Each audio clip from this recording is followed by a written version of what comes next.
It's go time. What's happening, ladies and gentlemen? You are tuned in to the Loan Officer Podcast with me, Dustin Owen, along with Top shit giver, John Coleman. top shit giver and number one question asker, John Coleman. Now, when you're the only person or only other person on the microphone, you tend to be the only person who can ask questions, making you the top question asker, also known as top shit giver. Hey, John, what's on the slate for today? On the slate for today is everybody's worst nightmare. Our computer's going to take over my job. Yes. Oh, I'm sorry. You actually wanted me to elaborate? Oh, that was good. Yeah. I thought I messed something up. That kind of gave me a heart palpitation. Yes. Will computers and technology make the loan industry null and void in terms of human interaction and contact? No. That's a resounding no. And I would like to believe that this is going to resonate not just into the mortgage industry, especially as it pertains to loan officers, because it's going to talk about or it's going to coincide with the real estate industry, the financial advisory industry, life insurance industry. There are certain things that, yes, technology is going to enable, but it'll never take away for the mere reasons of this: anxiety, fear, inability to sleep at night, questions, inability to properly read, then comprehend. As long as we as humans have anxiety, we have fears, we get butterflies, we sometimes suck at reading comprehension, then robots and technology will never totally replace, because you can't replace that human element. Now, there's definitely certain things that technology is going to enable, and I think we should circle the wagons, get behind it, and really promote this so that we can increase the consumer's experience. Okay. So what I mean by this, and I'm going to try to zigzag in and out of multiple industries, but I'm obviously going to lean on the industry I know the best, which is the mortgage industry, and more specifically loan origination, right? A loan officer is somebody that if you're looking to purchase a home and you need to finance the home, that's your first phone call. Or if you already own a home and you're wanting to refinance that home, which, by the way, here we are post-coronavirus outbreak, and the bond markets have absolutely tanked. Mortgage rates have dropped. We are doing and seeing a lot of refis. And even a transaction as simple as a refinance could be isn't that simple, because someone still needs to be walked through what type of refinance. Are you looking at doing a streamlined refinance? Do you qualify for a streamlined refinance? Do you need to do a debt consolidation refinance, a home improvement refinance? Or are you good on your home improvements and good on your debts, and you just need to do a rate and term? What's the difference? There's a pricing difference. That's something that currently a machine, AI, a robot can't do. On top of that, they can't talk me off of a ledge. They can't three-way call with my wife and then answer her questions after you just answered my questions. So again, simple answer is no. But what can we see machines doing for us? So let me walk you through what it was like getting a home loan 20 years ago. Well, getting a home loan 20 years ago, you had to show up at my office with 2 years of tax returns and 2 years of W-2s and 30 days worth of pay stubs and 2 months worth of bank statements and a copy of your driver's license. That was just to get started. None of that had to deal with us having a consultation and me figuring out what your comfort monthly payment is, how much money you have set aside to go towards a transaction, for me to explain to you not just your credit score, but what's on your credit report. That documentation is very intensive and heavy. Mm-hmm. And it sometimes takes away from the meat and potatoes of what we should be doing, right? That's the consulting, the advice giving. So we're going to lean on technology moving forward, that you as my customer should be able to log into my portal where you create a username and password, and with a couple clicks of a couple buttons in about 10 minutes of your time, I now, as your lender, can go to your employer and I can get all of your information as it pertains to your income. Because most of us, it's not just as simple as I make X per hour, X per year. There's overtime, there's commissions, there's bonuses, and these are all income types that are sometimes a little bit trickier to calculate for qualifying purposes. So technology should enable us to do that. Technology should enable me to be able to go to your bank and get your bank statements, right? And then if we start coupling in things like blockchain, then we can do so extremely secure. And it might not even be a statement I need. It might just be what's the balance, what's the average balance over the past 60 days. And we can go and get that type of information that we used to need you to dig out of your files, your file drawers, drudging into the office so we can make copies. I think that's a good spot where technology is gonna enable, but never take away from what we do. And it's because what we do requires so much human emotion and empathy and sympathy. And right now, I don't know of any computer that can do that. It was interesting when we were preparing for today's episode. I started doing a little bit of research, and this is a big topic. I mean, we manage 50 loan officers here in the Florida market. I'm friends with hundreds of loan officers, and when we get together, we joke, "Oh, it's only a matter of time until I don't have a job," right? Like it's a real thing. I'm sure there's others in other industries, whether it's real estate or a financial advisor or any other type, consultative type industry, financial sales type industry, where the same types of joking, kind of half truth, kind of no, I know it's BS conversations are going on. So I found a quote that I really liked, and it's from Peter Thiel. So Peter Thiel is one of the founders of, I believe, PayPal. And he's a who's who over in Silicon Valley. He raises tons of funds. He has his own venture capital company where they invest in tech startups. So like this is his industry. This is his expertise. So this quote is coming out of a book called 0 to 1. But Peter Thiel is quoted as saying, "Futurists can seem like they hope the answer is yes. Luddites are so worried about being replaced that they would rather we stop building new technology altogether. Neither side questions the premise that better computers will necessarily replace human workers, but that premise is wrong." This is Peter Thiel, not Dustin Owen. "Computers are complements for humans, not substitutes." What do you think when you hear that? Like what goes through your mind besides what the hell is a Luddite? Damn it. That was my number one. Was that really? What the hell is a Luddite? Yeah, so Luddite I almost would say per the dictionary, but I don't use dictionaries. I use my friend Google. So Luddite, which I even had to look up to make sure I was pronouncing it properly, because it's spelled Luddite.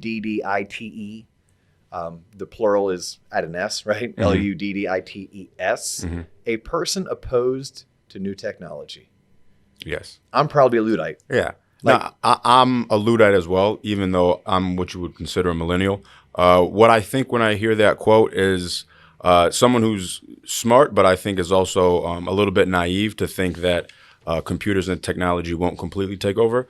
Obviously, their invention was meant to supplement and kind of streamline kind of humanity, what we do, make life better. But I think as it gets more integrated beyond just here's like a transaction, when it gets like into your body, when bio kind of all this other new tech stuff is coming up, I think it's going to be inevitable where technology and humanity and just stuff is going to be synonymous. It won't be separate. It'll be together. So I can't predict the future. I think it'll be interesting to see kind of where it lands out. Is there ever a place where you think that technology will 100% take over?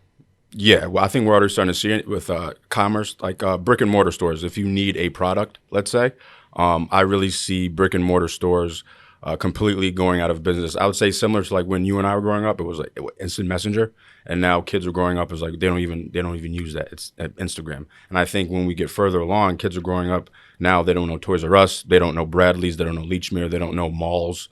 They just know I'll just go buy it online. So I think as technology progresses and once 5G hits, and then buying things is so much more instantaneous, I don't even think we can fathom what the new world would look like. Interesting. Yeah, I might be a little bit less progressive than that. I mean, I am taking my 12-year-old daughter to the mall this weekend to meet up with her friends. They will do some shopping, but that's more of a social experiment or a social gathering. And I think malls will look differently. I think we may go to a mall for the social aspect, to get our exercise, to see what we like, and then maybe go home and buy it online.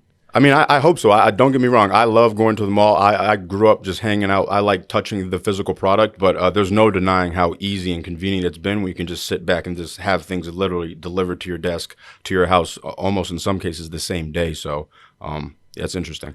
Yeah, no, and we were talking about Peter Thiel, and I was actually listening to a podcast, and I want to say it's Business Wars, and I could be totally off, but by the way, a plug to Business Wars, because it's really one of my favorite podcasts I'm currently listening to. And I've listened to Business Wars they typically take two competing Fortune 50, Fortune 500 type companies, and they tell the story, right? I've listened to Miller versus Budweiser, and I'm trying to think of a Pepsi versus Coke, right? So there was one that I was listening to, and they were discussing PayPal. And part of my research for today, where I was quoting Peter Thiel, the story that I listened to a few weeks back actually showed up in some of my research, and it talks about PayPal almost crashed because of fraud. Like, there is a Russian hacker who had figured out how to scrape off the top money from PayPal transactions, and he was creating all these bogus accounts, basically siphoning money, and therefore stealing from PayPal, increasing their cost of doing business. Obviously, very bad things that could have shut the company down. Mm-hmm. And PayPal wrote algorithms to try to catch the bad guy. But it wasn't until you matched those algorithms with human that they actually were able to put together the secret sauce that caught the bad guy. Mm-hmm. Right? And it's like, okay, even in something that for the most part PayPal isn't really a service that was taken away from human interaction. It was something that still needed humans to solve for, right? I think of real estate agents. So Redfin, which by the way, I'm a big fan. I personally own some Redfin stock. That's how big of a fan I am of that company. Which by the way, I also own some EXP stocks and some Bank of America stocks. Like, I'm not like just shameless plugging Redfin because I own 50 or 75 shares of its stock, but I am saying I'm a fan of the company. But Redfin set out years ago they're going to make the realtor as we knew them extinct. Well, they didn't. What they ended up doing is tweaking a different way of selling real estate. But Redfin employs 1,000 realtors, probably well over 1,000, but at least 1,000 realtors. And what Redfin what they did was create technology that enables the realtor or the real estate agent to do their job differently. And that differently is good for some consumers, meaning some consumers are attracted to it. Others, they're probably Luddites like myself, and they're not as excited about that particular technology. But at the end of the day, what Redfin does is the same thing that Keller Williams does and Remax does and Century 21 does. They sell real estate, and they need humans to help make those transactions happen.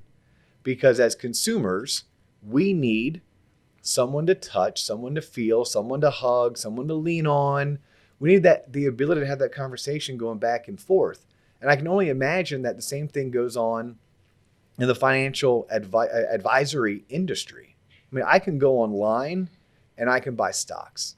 I promise you I have no idea what I'm doing. I'm not a stock picker, right? That is equivalent to me sitting down at the blackjack table. I kind of understand the rules of blackjack. I kind of know that I don't split kings. Hey, Mike, if you're listening, I don't split kings, but I do know if I have a 7 and a 4, I'm going to double down, right? I know enough about the stock market to have a little play account, but that's not where my real money is.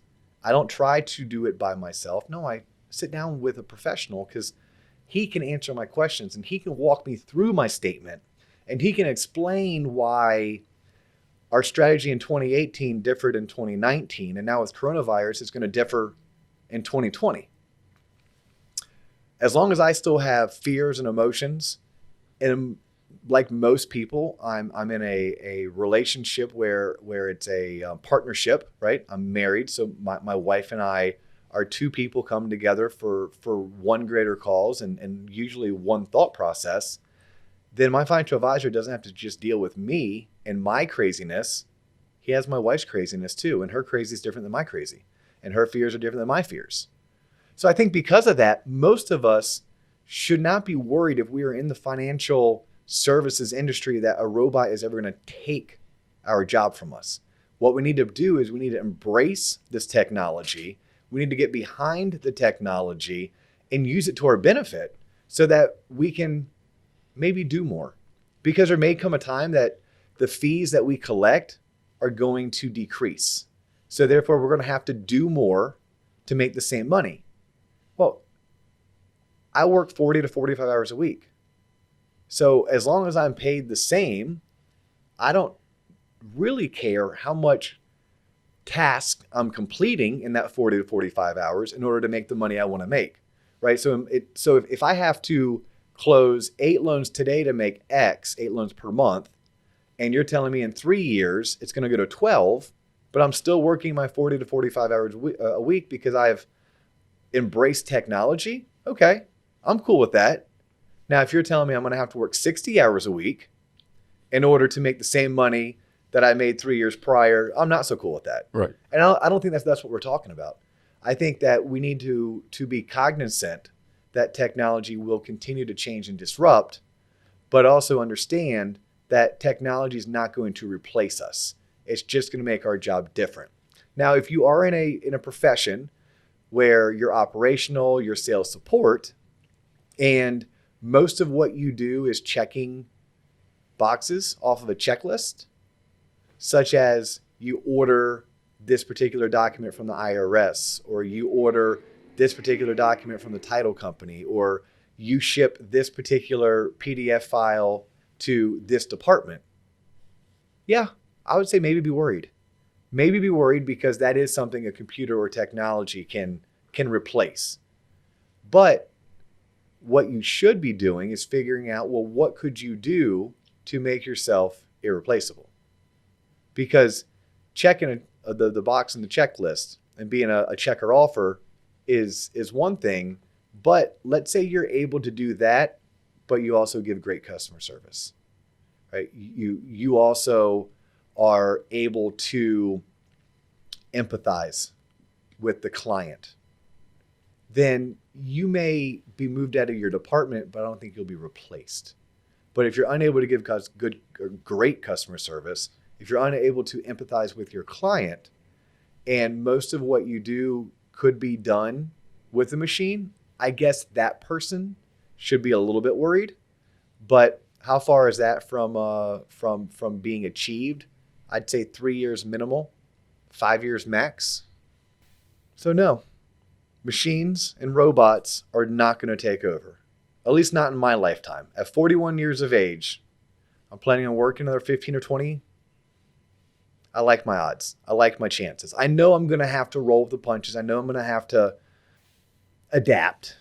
Adapt would probably be the right word. But no one's going to replace me because I deal with crazy. Because I'm crazy and I need someone who can deal with crazy. So I think because of that, I think we're all good. What else? What else have we not covered on this subject?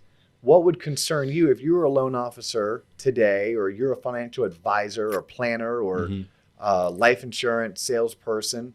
What would be? I mean, and you're also the ultimate consumer, John, right? Yeah. Like, I mean, you are who every company wants to get in front of. Correct. I think we use technology to weave things out just to see dip your foot in the water, so to speak. So if I was going to get a mortgage, the first place I would go is probably the internet, search around, and then before I picked up, applied, before I... I wish you wouldn't. What's that? I wish you wouldn't. I wish you would just pick up the phone and let us have a 25-minute conversation, because you're going to spend 2 hours of your life that you'll never get back on the internet reading something that was written by someone who probably has no more experience than you do, but they spent 45 minutes doing interviews and research and cranked out an article. Like, I really, really wish, and I know that's something I have to get away from because it is what it is. but man, I wish you wouldn't. I mean, I could tell you everything that you want to know. I can answer questions that you don't even know to ask and point you in the right direction. Mm-hmm. And if you needed third-party validation, I have some. Absolutely. I think people go to the internet just to get familiar with the terminology, as you did with the word Luddite. Some sort of person opposed to new technology, aka me. Correct. We still use technology just to familiarize ourselves, but at the end of the day, I would always need to go to someone who actually knew someone, a physical person, that knew what they were talking about. And you're not just saying that because I was No. Okay. I think that was it. Like, we use the tools. People use the tools to understand what the hell they're talking about. Because if I went straight to someone's source and I had no information, whatever you said, sure, I don't know what you mean. But if I can just look it up the internet at my own pace and kind of figure out what that word is and then go into that human conversation with a little bit more knowledge, I think that's how I would approach it. Yeah. No, and I say that in jest a little bit, but also in reality, because you get these phone calls and you know someone who's prepped. Oh, yeah. Right? They've prepped and, well, can you tell me? And they're going off a checklist. And then they'll ask the question, and sometimes not even trying to be an ass, just friendly banter. I go, out of curiosity, John, do you know why you're asking that? And I get some like silence and kind of, I can only imagine their eyes are, going back and forth, rapid eye movement. And then, well, kind of. I'm like, would you like me to explain why you researched? Of course. And then we roll right into it. Yeah. But no, you're absolutely right. It's how the culture, it's how they do things. It's how they shop. But it's a problem now too, because just like you said, the other side of the coin, everybody thinks they're an expert. Hey, I looked at a Google article and I searched the internet for 3 hours. So you're not going to fool me. By the way, I went on YouTube and I have an Instagram. So people kind of hype themselves up and still think they know more just because the technology allowed them to. But I said there's no real replacing that human interaction, especially for such a large purchase, I would say. And you still crave it. Yeah. Like you still crave some kind of human interaction. Oh, yeah, absolutely. Very good. That's really all I have for today. I mean, it was a quick episode, but it's something that literally comes up in conversation at least weekly, mostly with my loan officer friends, a little bit when I get with my financial advisor buddies as well. And obviously, we have hundreds of thousands, not hundreds of thousands, but hundreds, probably almost 1,000 realtors that are our clients as well here at Waterstone Mortgage. So it's a conversation that we have behind closed doors that it's like, well, let's go ahead and bring it out in the forefront, and let's at least get the discussion started on, will computers, i.e. robots, i.e. AI, replace us? And the answer is no, but they're sure as hell going to impact how we function and how we operate. And we might as well embrace it, but realize that as long as we give good human, right? As long as we give good customer service, as long as we give a consultative service, that we are the local expert, people will still need us, but more importantly, they'll crave us, they'll crave our services. We will then just use technology to make their process easier and to possibly make it more economical for us to do our job. Therefore, we will be able to do more for less. You have tuned in to the Loan Officer Podcast with me, Dustin Owen, along with him, JC.